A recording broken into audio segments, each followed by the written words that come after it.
अनंत कोटि दंडवत सतगुरु देव को। स्वरूप गीता के माणिक मोती से यमाचार्य का उपदेश चल रहा है। तो आत्मा के बारे में उपदेश दे रहे हैं कि आत्मा सबके हृदय में निवास करता है। यहाँ तक चला था, सूक्ष्म से सूक्ष्म भी आत्मा है और महान से महान भी आत्मा। तो हम ध्यान से देखें कि हमारे पास जो हृदय है, हम विचार करते हैं कि एक ही हृदय है, लेकिन साइंस भी कहती है और परमात्मा के ज्ञान से भी सिद्धि होती है कि हमारे शरीर के अंदर जितने सेल हैं उनका भी हार्ट है। तो इतनी सूक्ष्म रूप से परमात्मा सारे शरीर में आत्मा व्याप्त है और असंग भी है। ये आपको दिखेगी, आप हो, बनना नहीं है आप पहले से। तो कह रहे हैं कि सूक्ष्म से सूक्ष्म भी आत्मा है, हृदय रूपी गुफा में स्थित है और महान से महान भी है। सूक्ष्म से सूक्ष्म देखो, अगर ध्यान से हम देखें तो अति सूक्ष्म बता दिया, पर जब सारी सृष्टि का लय है, अब समझ ना भी आए तो सुन लो। रात को सारे शरीरों का लय हो जाता है और संस्कार हमारे सुषुप्ति में बीज रूप हो जाते हैं, सूक्ष्म हो जाते हैं। तो उस समय भी आत्मा है, एक मोटी बुद्धि से समझ लो। और जब सुबह ये वृक्ष हो जाता है, मन बुद्धि जाग जाते हैं, इंद्रियां जाग जाती हैं, विषय जाग जाते हैं, ये वृक्ष हो जाता है। तो ये जो वृक्ष है, ये विस्तार वाला, ये भी आत्मा ही है। बीज ही वृक्ष है और वृक्ष भी सूक्ष्म रूप से बीज है। तो इसी तरह सारे ब्रह्मांड के अंदर लय करे तो भी शेष परमात्मा है, आत्मा है। और अगर ये सारी सृष्टि प्रकट होती है तो भी सारा का सारा विस्तार माया सहित ये परमात्मा है। इसलिए उपनिषदों में आया है, अणु अणयान महतो मह्यान। अणु से अणु भी वो है और महान से महान भी वो है। इस सत्य परमात्म स्वरूप का साक्षात कौन कर सकता है? ये बातें आप जीवन में या घर में डायरी में लिखते जाओ, पढ़ लिया करो। कभी कभी फ्री बैठे होते हो जब, तो डायरी लिखी हुई भी देख लिया करो कि कौन व्यक्ति इसको प्राप्त कर सकता है। पहला, कामना रहित, और दूसरा चिंता रहित। दोनों काम हैं तो मुश्किल है। कामना रहित और चिंता रहित। सारा दिन हमें मेरे की चिंता है, मैं की चिंता है, सारा दिन अपने हाथ में कुछ नहीं पर हम चिंता करते रहते। और विषय आसक्ति भी हमारे ज्ञान में बाधा हो जाती है। विषयों की इतनी आसक्ति, हम सब भूल जाते हैं महानता परमात्मा की, गुरुदेव की। फिर वहीं खड़े होते हैं, वही कार्य कर रहे होते हैं, वासनाओं से बंधे हो। जगना है, करना आपने वही है जो वर्ण और धर्म के अनुसार है, पर जाग करके रुकना है। जाग रुक, जाग के जागना है। तो ये बता रहे हैं कि ये जो ज्ञान है वो कामना रहित और शोक रहित व्यक्ति कर सकता है। अब आपको एक बात बताते हैं, कामना रहित के लिए हर विषय का परिणाम देखो। हम क्या करते हैं, हम मनन ही नहीं करते, उस तरफ जाते नहीं।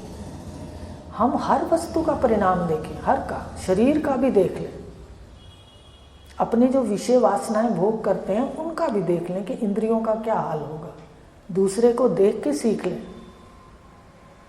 तो हमें थोड़ी सी वासनाओं से आसक्ति हटेगी। दूसरी है चिंता, उसको कैसे दूर करें? तो हर व्यक्ति अपना प्रारब्ध लाया है, प्रारब्ध का निश्चय कर लो। आप सिर्फ क्रियमान कर्म के अंदर सबका भला चाहो, बाकी हर व्यक्ति अपना प्रारब्ध लाया है, निश्चय कर लो। चिंता किस बात की? अपना भाग्य लाया है, भाग्य के अनुसार हो रहा है। आपने जो कर्म करना है उसमें योगदान दे दो, बस क्रियमान कर्म का। तो ये दोनों बातें सही हो जाएंगी साधक के लिए। परमात्मा की कृपा से ही परमात्मा का साक्षात आत्मा के रूप में होता है। याद रखना, शुभ कर्म होते हैं तो परमात्मा की कृपा होती है। पहले तो हमें पता ही नहीं होता कि गुरु कौन से तत्वज्ञानी है। आपको पता हो तो पता नहीं, मुझे तो पता नहीं था। अचानक ही विवाह पर गए तो वहाँ मिल गए, उस बच्ची का मेकअप किया, पूछ लिया ये मेकअप किसने किया इतना, यहाँ तो कोई किसी को आता नहीं, ऐसे कहने लगे। तो पता ही नहीं होता कि गुरु तत्वज्ञ कौन से हैं। तो परमात्मा की कृपा से ही हम आत्मा को अपने स्वरूप के रूप में जानते हैं। अगर कृपा ना हो परमात्मा की तो गुरु अचानक नहीं मिलते। तो ये कहा कि परमात्मा का साक्षात आत्मा के रूप में होना, ये परमात्मा की कृपा है।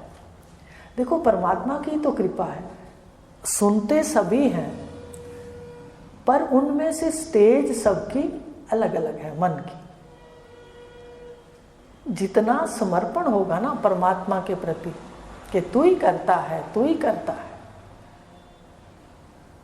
जब तक अपने को आत्म परमात्मा का निश्चय नहीं है तो ध्यान से देखें कि सारी सृष्टि उस सत्ता की आज्ञा में चल रही है, हो रहा है। यहां भी प्रारब्ध के अनुसार हो रहा है, बस क्रियमान का ध्यान रखना है कि कैसे इसको करना है। तो परमात्मा की कृपा से साक्षात होता है। हे प्रिय, आत्मा बैठा हुआ भी दूर दूर पहुंच जाता है। पहली बात स्वप्न में देख लो, आप साक्षी हो स्वप्न के, हो, फिर स्वप्न में आप एक और कपड़ा पहन लेते हो। एक तो चारपाई पर पड़ा है आपका शरीर, दूसरा वैसा का वैसा तैयार करके पहन कर पता नहीं कहाँ कहाँ घूम आते हो। देखो, आप साक्षी भी हो, स्वप्न के साक्षी हो और स्वप्न के घूमने वाले भी हो। दूर से दूर जा आते हो तो क्या देर लगती है? और जब समेटा जाता है स्वप्न को तो कोई चीज शेष भी नहीं रहती। बताइए, क्या कभी ऐसा होता है कि भाई पीहर में मिलने जाएं स्वप्न में, फिर कहें मेरी तो सूटकेस वहां रह गया? आप जैसे उठोगे समेटोगे अपने संस्कारों को, कुछ भी शेष नहीं है सृष्टि। पर वास्तव में इसको सार रूप से देखें तो सार सृष्टि का, रूप का, नाम का कुछ नहीं है, केवल सार आत्मा है, उसके साथ पार्ट है। आत्मा को जान लेते हो, उसमें स्थित हो जाते हो, फिर आप जानकारी से सैर करो। अगर यहाँ सैर करने आए हैं, अपना पाठ करने आए, तो फिर सुंदर पाठ करें वर्ण धर्म के अनुसार। तो ये सब कृपा ईश्वर की होती है जो समझ आती है बात। सोया हुआ सब और चलता है, स्वप्न में भी देखें, दूर दूर तक जाकर के घूम आते हैं, पर वास्तव में मैं से भिन्न वहां कुछ नहीं। स्वप्न में आप ही आप हो, आपकी मैं से भिन्न कुछ नहीं। स्वप्न समेट लिया, संस्कार समेट लिए तो शेष मैं ही। अब एक प्रश्न है मेरा, क्या अपने को महान पुरुष मिलने से पहले भी स्वप्न तो अपने पास था, रोज देखते थे, क्या हमें पता था कि स्वप्न में मैं ही मैं हूं और स्वप्न वास्तव में कोई अस्तित्व नहीं रखता? तो इस प्रकार कह रहे हैं गुरुदेव कि किसी में यह सामर्थ्य नहीं सतगुरु के बिना कि विनाशी शरीरों में अविनाशी आत्मा स्वरूप से स्थित है, वही महान परब्रह्म परमात्मा है। ये जो अविनाशी है, ये जो बैठा है देह इंद्रियों वाला सुन रहा है, ये उपाधि सहित है पर है अविनाशी। बैठा किस में है? विनाशी में। शरीर विनाशी है और बैठा है अविनाशी। ऐसे सर्वव्यापी परम सत्य को जानने वाला बुद्धिमान मनुष्य शोक सागर से तर जाता है। परमात्मा परम पुरुषार्थ करने से प्राप्त नहीं होता। जिसको अपना साक्षात कराना चाहते हैं उसे तत्वज्ञ पुरुष मिल जाते हैं। अब फिर आपसे बात है कि वो तत्वज्ञ पुरुष भी हमारे शुभ कर्मों से मिलते हैं। इसलिए शुभ कर्म तत्वज्ञानी भी नहीं छोड़ता, उसके द्वारा होते हैं। वो चाहता नहीं है पर उसके द्वारा अध्यात्म के कर्म और व्यवहार के कर्म आराम से होते रहते हैं। जैसे पेड़ का पत्ता होता है ना, सूख जाता है और वो गिर जाता है डाली से टूट करके, सूखा पत्ता। तो जैसे हवा आती है वो हवा के रुख के अनुसार उड़ता है। ऐसे ही तत्वज्ञानी अपनी वासनाओं से व्यवहार नहीं करता। जो आध्यात्म उसका पार्ट है या जो उसका सांसारिक पार्ट है, वो सहज में वहाँ प्रारब्ध के अनुसार प्रवृत्ति वाला है तो प्रवृत्ति में, और निवृत्ति वाला है तो निवृत्ति, अपने आप होता रहता है। तो ये कह रहे हैं कि परम पुरुषार्थ से नहीं मिलता पर परमात्मा की कृपा से मिलता है। और कृपा बता दी, कृपा कब होती है? कर्मों से, शुभ कर्मों से। परमात्मा ना अधिक सुनने से, ना ही प्रवचन से, ना ही बुद्धि के अहंकार से प्राप्त होता है कि भाई मैं तो ज्ञानी हूँ। भाई ज्ञानी तो हैं, उन्होंने मेरे से प्रश्न किया कि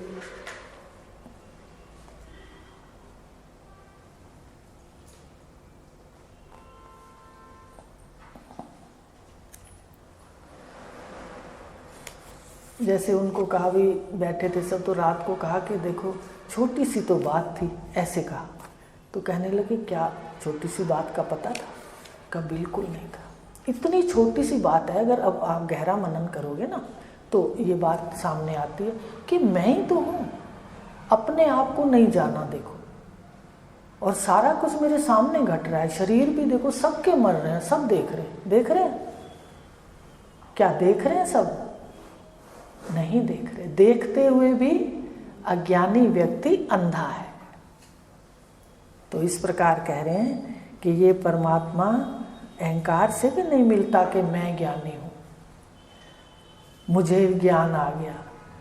जिसको वह चाहता है उसे ये साक्षात होता है।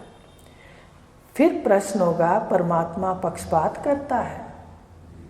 भाई एक को तो देता है परमात्मा स्वरूप का ज्ञान और दूसरे को नहीं देता। फिर वही कर्म पे बात आ जाती है कि जिसके शुभ कर्म जगते हैं उसको करते करते थक जाता है। आप सच बताओ,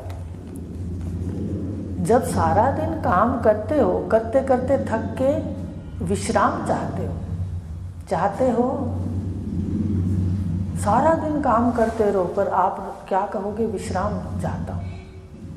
ऐसे ही वो कर्मों से, श्रेष्ठ कर्मों वाला ज्ञानी करते करते कर्म, सारे कर्म, व्यवहार, परमार्थ, थक जाता है। फिर वो अपने स्वरूप में विश्राम पाता है। तो बताया था, अथातो ब्रह्म जिज्ञासा, तब है जिज्ञासा। तो कहा कि परमात्मा फिर कर्म से ही सतगुरु मिलते हैं, उज्जवल कर्म होते हैं, उससे परमात्मा का साक्षात होता है। परमात्मा किसी की कर्म क्रियाएं नहीं बनाता। भाई परमात्मा नहीं किसी के कर्म बनाता, ये तो जीव खुद बनाता है अपने कर्म। भगवान ने भी गीता में कहा है, ईश्वर लोगों की कर्म क्रियाएं सृजता नहीं।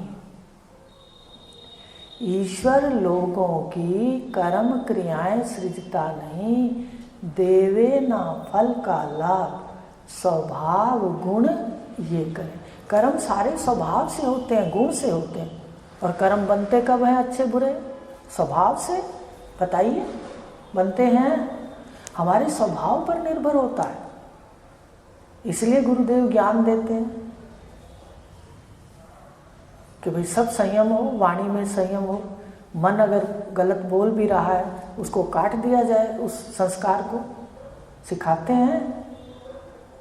तो अज्ञानी सिखाने वाला नहीं है। अगर कोई अज्ञानी को सिखाने वाला अगर कोई नहीं है तो वो तो अपने गुण स्वभाव से चलेगा और गुण स्वभाव से कर्म बनेंगे। तो भगवान क्या करेगा बीच में? तो यही बात कह रहे हैं कि किसी के कर्म नहीं सृजता परमात्मा। गुणों के वश ऊंच नीच योनियों में जीव भ्रमण करता है। मैं कर्मातीत हूँ, इस ज्ञान से मुक्त भी हो जाता है। बंधन आपके स्वरूप में कभी भी नहीं था। ध्यान से सुनना। हमने माना था, अब जानना है। मान मान के जीव फंसा है और जान जान के छूटेगा। तो कहानी भी वो बताते हैं ना कि एक गाय चराने वाला गायों को बांधता था। तो एक दिन उस देखा कि एक रस्सी कम है, तो उसने कहा कि चलो गाय तो पशु है, तो इसको तो यही पता है ना कि मालिक ऐसे बांधता है। तो उसके पास गया और उसके गले में ऐसे जैसे रस्सी डालते हैं वैसा डाल करके और ऐसे खूंटे को हाथ कर दिया खाली। गाय ने सोचा मुझे बांध दिया। संकल्प। सुबह जब वो आया उसने सब गायों को खोला, गाय चराने वाले ने। तो एक जो गाय थी चरा के आ रहा था ना जब वापस जंगल से, तो उसने जैसे एक जिसको बांधा था संकल्प से उसको दिखाया था झूठ मूठ के भाई तू बंधा हुआ है। तो बार बार उसको डंडे से हिलाए कि भाई चलो चलो। वो सींक मारे, क्योंकि वो क्या सोचा उसने कि मैं बंधी हुई। तो इसी तरह जीव अपने संकल्पों से बंधता है, अपने जाल बनाता है कि मैं शरीर हूं। सबसे पहले स्वेटर बनाते हैं, जाल बनाते हैं, तो एक घर डालते हैं पहले। ऐसे ही एक फंदा डालता है पहले, शरीर का फंदा लेता है।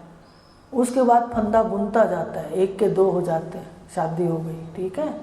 फिर दो के तीन, तीन के पाँच, पाँच के सात, फिर इतने समधी आ गए, इतने उनके मित्र आ गए, इतना परिवार आ गया अपना। सारे फंदे क्या बन गए? जाल बन गया जीव के लिए। अब इसने मान मान करके जाल बनाया है, मान मान कर जाल बनाया है। उसी में फंसा हुआ, सांस नहीं ले पा रहा। अब इस जाल को जान जान के एक एक घर उधेड़ दो। भाई बनाते वक्त तो टाइम लगा था, पर उधेड़ते वक्त कितना टाइम लगता है बताओ तो सही। 1 मिनट में आप उधेड़ दो आधे उस जाल को। तो इसी तरह एक घर खींच करके अपनी मैं को जान करके सारा का सारा जाल उधेड़ दो कि ये मैं नहीं, ये मेरे नहीं। इसी को उद्धार कहते हैं। बस यही तो उद्धार है। अपना उद्धार कर लो, अपना उद्धार कर लो। भाई जो बनाया है, जो बुना है मेरा मेरा करके, वो तेरा नहीं है, ईश्वर का है। अगर मेरा तेरा कहते हो तो वैसे वो आप है, पर जहां मेरा कहते हो वहां कहो ये तेरा है, तू ही है, तू ही है। तो उधड़ेगा जा, नहीं तो फिर जीव इसी में बिल्कुल घुटन महसूस करता है। तो बता रहे हैं कि कर्मातीत हूँ, यह गुरुदेव ज्ञान देते हैं और इससे ये मुक्त हो जाता है।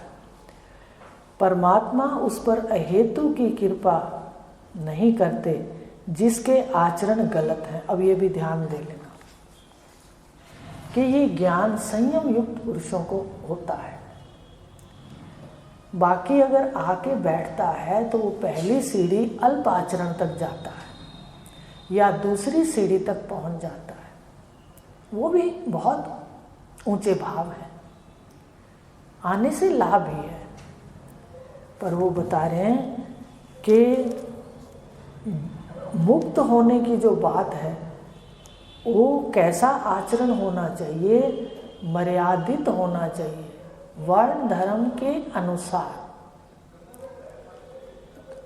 अमर्यादित है, आचरण गलत है, इंद्रियां उच्छृंखल हैं, समाहित नहीं है, मन जिसका अशांत है। आप कहोगे मन तो सबका अशांत है, फिर दीदी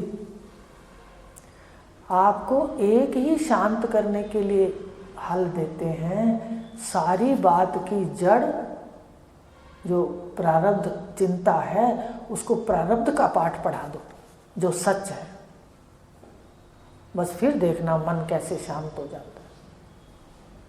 आप करता हो ही नहीं, आप करता होते फिर तो दम लगा लेते।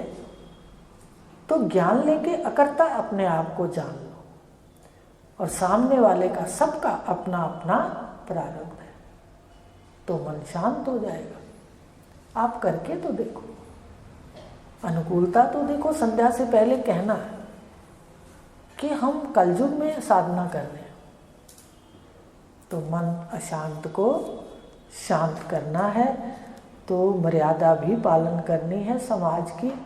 उच्छृंखल जो इंद्रियां ना हो, समाहित हो, मन वश में हो। ये नहीं मन कह रहा फलाने को ऐसी बात बोल दे, हमने बिना सोचे समझे बोल दिए, तो मन कहाँ वश में हुआ, वो तो कर्म बन लेना।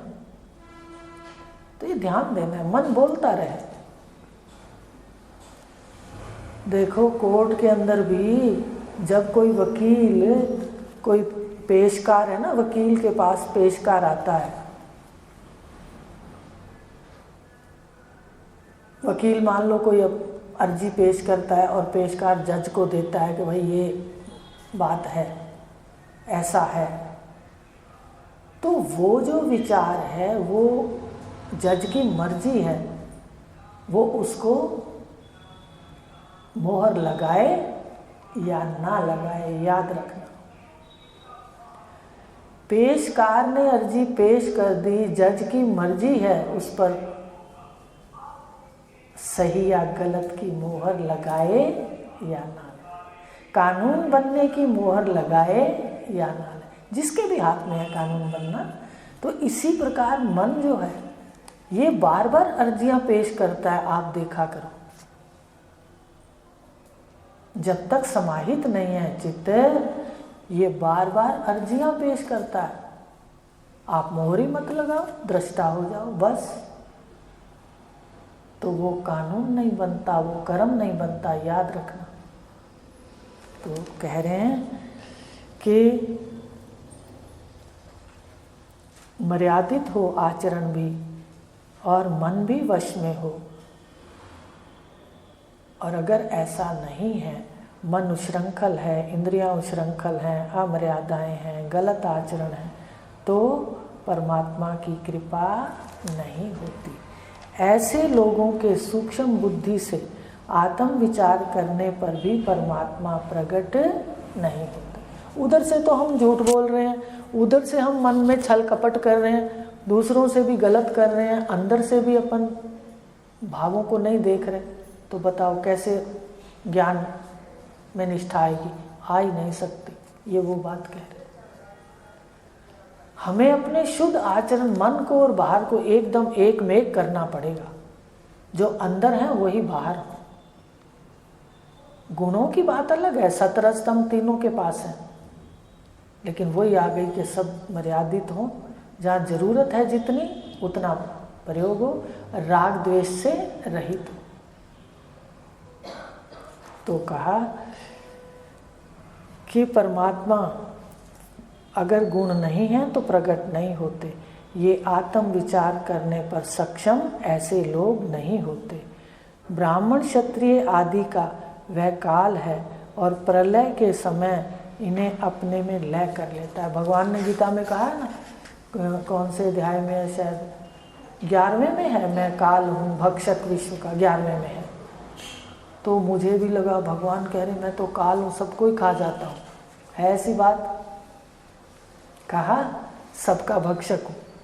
तो प्रलय कहाँ होती है बताइए? प्रलय सारी सृष्टि की परमात्मा के अंदर होती है, परमात्मा में समा जाता है सब कुछ। जैसे स्वप्न आपसे प्रकट होता है और आप में ही समा जाता है, ऐसे सारी सृष्टि प्रकट होती है परमात्मा से और समा जाती है। इसलिए भगवान कह रहे मैं काल हूँ भक्षक विश्व का, कि काल सारी सृष्टि का लय स्थान मैं ही, इस रूप में लेना है। काल का मतलब नहीं भगवान सबको खा जाता है, माने सृष्टि का लय कर लेता है, भक्षण कर जाता है। मैं काल हूँ भक्षक विश्व का। गीता के 11वें अध्याय में भगवान कृष्ण कह रहे हैं आत्मा में ही सारी सृष्टि का लय और मैं ब्रह्म परमात्मा ही सृष्टि का लय स्थान आश्रय हूँ। यही सृष्टि के भक्षण का अर्थ है, जो पढ़ते हैं ना खा जाते, तो ऐसे भगवान लय होता है। ऐसा परमात्मा जो काल का भी आश्रय है उसे भला कौन जान सकता है? भाई जो मृत्यु का भी जीवन है, समझ रहे हो, काल का भी काल है और मृत्यु का भी जीवन है, आश्रय है। तो ऐसा परमात्मा भला कौन जान सकता है? अर्थात वह परमात्मा ही सबको जानता है, परमात्मा ही जानने वाला है। इंद्रियां आदि माया के जितने भी लोग हैं या सामान है वो उसको कैसे जान सकते हैं बताइए? आप बताओ, आपके शरीर के पुर्जे आप जानते हो, ये आपको कैसे जान सकते हैं? केन उपनिषद में भी कहा है कि मन जिसको कहे तो सबके लिए है, मन जिसको नहीं जान सकता पर जो मन को जानता है, हे सौम्य वो आत्मा है, ब्रह्म है। देखो तो लक्षणों से आप अपने अंदर जाओ, मन उसको नहीं जान सकता, वो मन को जानता है। जैसे भाई आप कहो, कोई बच्चा कहे कि मैंने माता पिता की शादी देखी है, तो गलत है ना ये बात। तो माता पिता जिससे संतान की प्रकट हुई वो अपने माता पिता के उस विवाह, मूल विवाह को कैसे जान सकता है? ऐसे सारी सृष्टि का मूल परमात्मा है, सृष्टि बाद में प्रकट हुई है, कैसे जानेंगे सब? जिसका नाम सब है, सब माने देह भी, इंद्रियां भी, देवता भी, लोक भी, सब उसको नहीं जान सकते पर वो सबको जानता है, देखता है, क्योंकि उससे भिन्न जानने वाला दूसरा कोई है नहीं। ज्ञेय का ज्ञाता ज्ञेय कैसे हो सकता है? जानने योग्य जाने वाला कैसे हो सकता है? जानने योग्य जानने वाला कैसे हो सकता है? ज्ञेय किसको कहते हैं पता है? ज्ञेय कहते हैं विषयों को। दो अर्थ है वैसे ज्ञेय के, अभी इस समय विषयों का अर्थ है। भगवान ने गीता के अंदर इसके दो अर्थ दिए। अब इसमें क्या अर्थ है? त्रिपुटी का है, ज्ञाता, ज्ञान और ज्ञेय। ज्ञाता माने मैं, ज्ञान माने इंद्रियां और ज्ञेय माने विषय।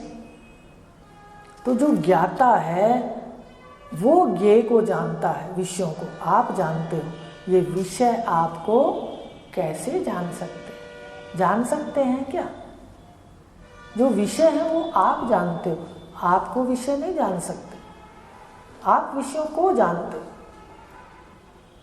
तो यही बात कही कि ज्ञेय का ज्ञाता, विषयों को जानने वाला ज्ञाता, विषय कैसे हो सकता है? वो कैसे दिखेगा? आप कैसे दिखोगे?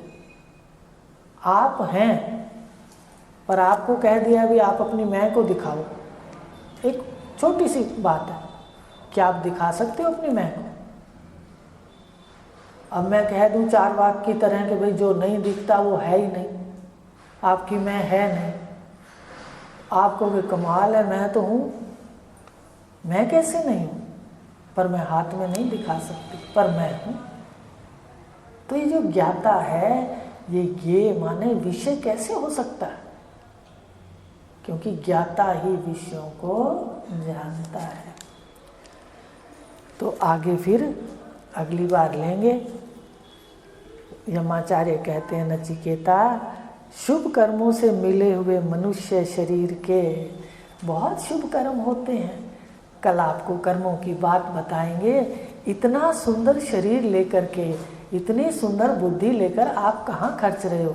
बताने का रोज मतलब ये होता है कि आपको झिकझोरते हैं, जगाते हैं। जीव वासनाओं की जाल में नींद में सोया पड़ा है, और कामिल पुरुष बताया ना, कल्प तक आते रहते हैं जानकर, विभूतियों के रूप में सबको जगाते हैं। अरे भाई उठो उठो, देह जा रही है, वो तो करो जो कर रहे हो, पर उसके साथ सत्य को भी जान लो। आज इतना लेंगे, कल आगे बात करेंगे कि कैसे शुभ कर्मों से देह मिलती है, और फिर इसका बंधन नहीं खोलते तो सारी उम्र चक्कर लगाते रहते हैं भगवान प्राप्ति के में, पर लक्ष्य को प्राप्त नहीं हो पाते। कल बात करेंगे। हरि ओम।